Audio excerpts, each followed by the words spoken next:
एक बार फिर से हमारे यूट्यूब चैनल में आपका बहुत बहुत स्वागत है। तो इससे पहले हमारा जो जो पॉलिटिकल साइंस 10th का है, राजनीतिक शास्त्र, मैंने उसका ऑब्जेक्टिव क्वेश्चन करा दिया है। अगर आप नहीं देखे हैं तो डिस्क्रिप्शन बॉक्स में आपको दे देंगे। पॉलिटिकल साइंस में मैंने 3 वीडियो दिया है, ठीक है। उसमें आपको 45 ऑब्जेक्टिव है, उससे बाहर नहीं जाना चाहिए किसी भी बोर्ड का पेपर जो भी है। उम्मीद यही है कि उससे एक्स्ट्रा नहीं पूछेगा।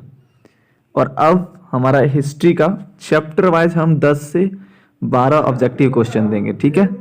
आपके जितने भी चैप्टर हैं इतिहास के, ठीक है, तो उसका हम 10 से 12 पर चैप्टर आपको ऑब्जेक्टिव क्वेश्चन प्रोवाइड कराएंगे और होप कि उससे एक्स्ट्रा नहीं पूछेगा। जब हमारा हिस्ट्री खत्म हो जाएगा तब हम भूगोल स्टार्ट करेंगे, फिर अर्थशास्त्र स्टार्ट करेंगे, ठीक है।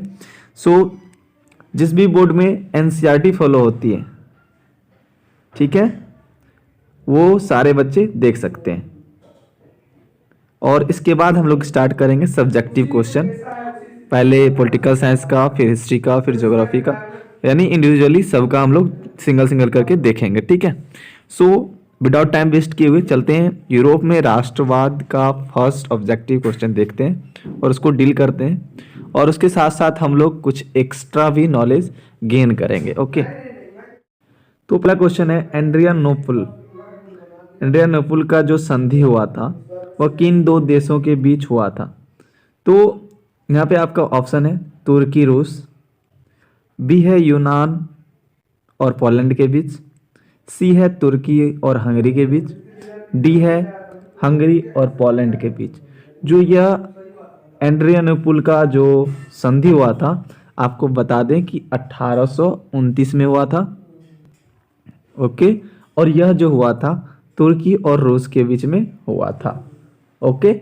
नेक्स्ट क्वेश्चन, और इससे पहले बता दें कि आपका जो चैप्टर है यूरोप में राष्ट्रवाद, इसके अंतर्गत बहुत सारे देश आते हैं, इटली आते हैं, फ्रांस आते हैं, जर्मनी आते हैं। तो ये सब आपको याद रखना है कि कहेगा कि इटली किस महादेश में आता है, तो यूरोप महादेश, जर्मनी किस महादेश में आता है, तो यूरोप महादेश, फ्रांस किस महादेश में आता है, तो यूरोप महादेश में। तो ये सब आपको जनरली याद रखना है चैप्टर में। जैसे यूरोप है तो उसके अंतर्गत कुछ अच्छे अच्छे इंपॉर्टेंट जो भी चैप्टर में इंपॉर्टेंट कंट्रियाँ हैं उनको याद करके रखना है आपको, ओके। चलिए सेकंड क्वेश्चन। तो मेजनी का संबंध, मेजनी जो थे, ठीक है, यह एक आदमी का नाम है, ये कोई संगठन नहीं है। ये मेजनी जो है एक इंसान है जिनका पूरा नाम था जूसेफ मेजनी, ओके। आप हमारे वॉइस को सुने, जो स्क्रीन पे लिखा रहा है उसको इग्नोर भी कर सकते हैं आप, ठीक है। तो इनका जो पूरा नाम था वह था जूसेफ मेजनी, ओके। और आपको हम बता दें कि इटली का जो एकीकरण हुआ था उसके एक महत्वपूर्ण यह नेता थे।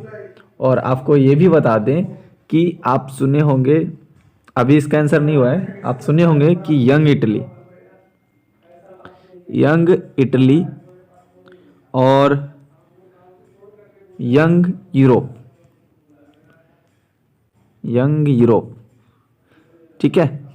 इन दोनों का गठन जो है, हम आपको बता दें कि इन्होंने ही किया था। किसने? मेजनी ने ही किया था।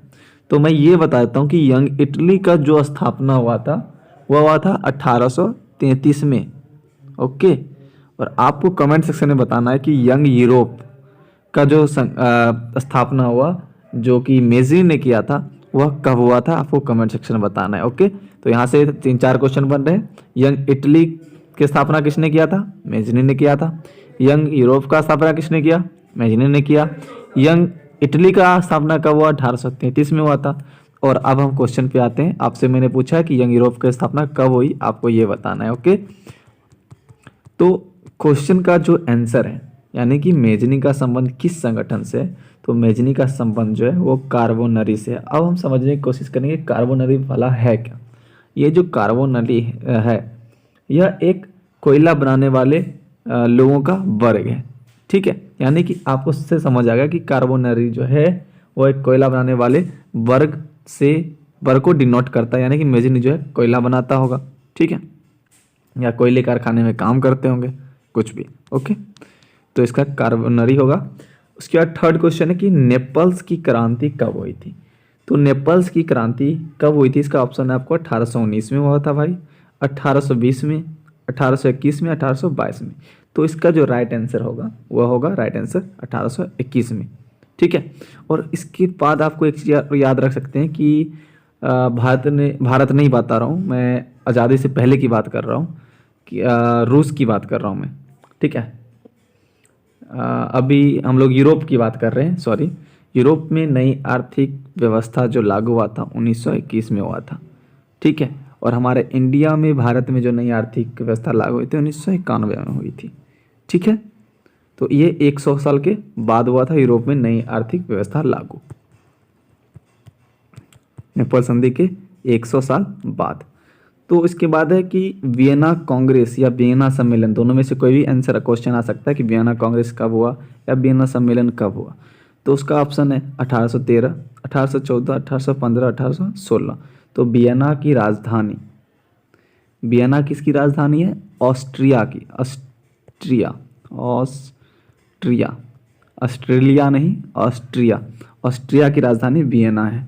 ओके। वियना में एक सम्मेलन होता है, वह क्यों होता है वो सब सब्जेक्टिव में हम पढ़ेंगे। वियना सम्मेलन का क्या कारण था या वियना कांग्रेस का क्या कारण था। तो इसका जो राइट आंसर होगा 1815 होगा। ओके। क्वेश्चन नंबर 5, किस देश का हंगरी पर पूर्ण आधिपत्य था? यानी कौन सा देश था जिन्होंने हंगरी पे पूरी तरीके से आधिपत्य जमा रखा था? तो ऑप्शन है रूस, ऑस्ट्रिया, ब्रिटेन और कोई नहीं। तो इसका जो राइट आंसर हुआ हो जाएगा ऑस्ट्रिया। ऑस्ट्रिया कंट्री जो थी वह हंगरी पर पूरी तरीके से पूर्ण आधिपत्य कर रखा था। ओके। क्वेश्चन नंबर 6 की ओर चलते हैं। हम क्वेश्चन के साथ साथ जो क्वेश्चन डिस्कस करने वाला है उसका भी डिस्कस करते जाएंगे ताकि आप लोग को सब्जेक्ट में भी थोड़ा बहुत समझ आ जाए। क्वेश्चन नंबर 6 कि काउंट काबूर, जो काउंट काबूर जो है ये इंसान का नाम है, ये कोई कबूतर का नाम नहीं है, आप ध्यान रखेंगे। काउंट काबूर को विक्टर एमेनुअल जो थे वह बुलाए थे और उनको किसी पद पे नियुक्त किया गया था। ठीक है। तो काउंट काबूर को किस पद पे नियुक्त किया गया था विक्टर एमेनुअल की तरह? तो इसका राइट आंसर क्या हो जाएगा वो आप पहले ऑप्शन देख लें। प्रधानमंत्री, मंत्री, राजदूत, सेनापति। तो इसका राइट आंसर जो हो जाएगा वो हो जाएगा ए, प्रधानमंत्री। यानी कि आपको हो सकता है कि काउंट काबूर को प्रधानमंत्री पद पे किसने नियुक्त किया? तो विक्टर एमेनुअल ने किया। हो सकता है विक्टर एमेनुअल ने प्रधानमंत्री के पद पर किसको नियुक्त किया? तो काउंट काबूर को किया। हो सकता है काउंट काबूर को विक्टर एमेनुअल ने किस पद पे किया? तो प्रधानमंत्री पद पे किया। तो विभिन्न तरीके से आपको डिफरेंस वे से पूछ सकता है आपको क्वेश्चन। ठीक है। तो डरना नहीं। क्वेश्चन नंबर 7, जर्मन ईरान राज्य का निर्माण किसने किया था? ऑप्शन है Mazzini, option B Bismarck, option C Louis 18, option D Napoleon Bonaparte. तो इसका जो राइट आंसर है वह क्या हो जाएगा? Napoleon Bonaparte. तो इसके नेपोलियन बोनापार्ट के साथ साथ हमें क्या याद आ रहा है कि भारत का नेपोलियन कौन था? वह समुद्रगुप्त था। तो इसी तरह से हम लोग कोऑर्डिनेट करके हर एक क्वेश्चन को डील करते जाएंगे। ठीक है। नेक्स्ट क्वेश्चन देखते हैं। क्वेश्चन नंबर 8, किस युद्ध के बाद जर्मनी का एकीकरण पूरा हुआ? यानी पूछ रहा है कि कौन सा युद्ध था जिसके बाद, यहाँ पे हमारा 3 से 4 क्वेश्चन बनेगा, ध्यान रखेंगे आप। ठीक है।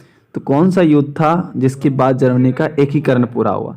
ऑप्शन है सेडान का युद्ध, ऑप्शन है सेडावा का युद्ध, ऑप्शन है वाइडन का युद्ध, ऑप्शन है कोई नहीं। तो इस क्वेश्चन से हम 3 क्वेश्चन डील करेंगे, इसके आंसर से हम डील करेंगे। इसका जो आंसर होगा सेडान का युद्ध जो हुआ। ठीक है। तो सबसे पहले आपको ये भी पहला क्वेश्चन बनता है कि सेडान का युद्ध भाई हुआ कब? तो 1870 में हुआ था। ठीक है।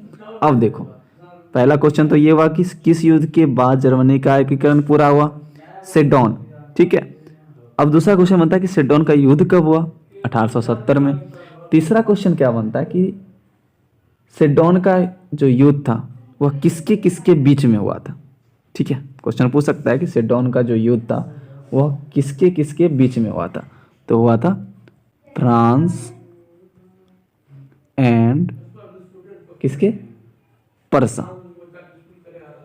ठीक है। तो ये तीसरा क्वेश्चन हो गया। अब देखो चौथा क्वेश्चन क्या बनता है कि पूछ सकता है 1870 में फ्रांस और पर्सा के बीच युद्ध कहाँ हुआ? तो हो सकता है आंसर इसका सेडोन में। क्वेश्चन नंबर 5 क्या पूछ सकता है? मैंने 3 बोला था, 5 क्वेश्चन बन रहे। क्वेश्चन 5 क्या पूछ सकता है कि जर्मन का एकीकरण किस युद्ध में पूरा हुआ? तो सेडोन का युद्ध। ठीक है, यानी जर्मन का एकीकरण किस युद्ध में पूरा हुआ, तो बात मैंने क्वेश्चन ही बोल दिया। तो 4 क्वेश्चन मेनली बन गया। ठीक है, क्या बन गया? किस युद्ध के बाद जर्मन का एकीकरण हुआ? सेडोन। सेडोन का युद्ध कब हुआ? 1870। फिर हो गया कि सेडोन का युद्ध किसके किसके बीच हुआ? फ्रांस और पर्सा के बीच। ठीक है, क्वेश्चन नंबर 9 की ओर पहले इसको इरेज कर लेते हैं।